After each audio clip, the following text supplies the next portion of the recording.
The King James Bible is widely regarded as one of the most celebrated English achievements. But one academic has unearthed evidence that its English translators had a significant amount of help from a Frenchman. Research by Nicholas Hardy at the University of Birmingham has found that Isaac Casaubon, an eminent French scholar, helped translate the Bible into English. He was born in 1559 in Geneva to two French Huguenot refugees. Until he was 19, Isaac had no education other than that given him by his father. His father was away from home for long periods in the Calvinist camp, and the family regularly fled to the hills to hide from bands of armed Catholics who patrolled the country. It was in a cave in the mountains of Dauphiné, after the St. Bartholomew's Days massacre, that Isaac received his first lesson in Greek. In October 1610 he came to England. He had the most flattering reception from King James I, who often sent for him to discuss theological matters.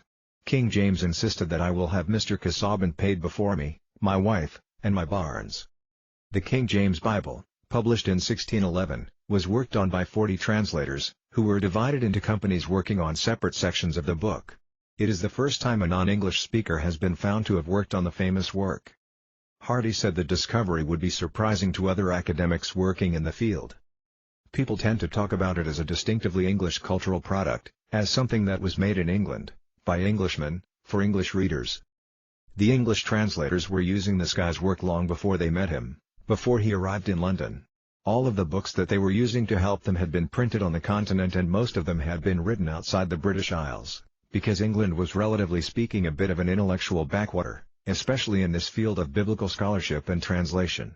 Casaubon died in London in 1614 and was buried in Westminster Abbey.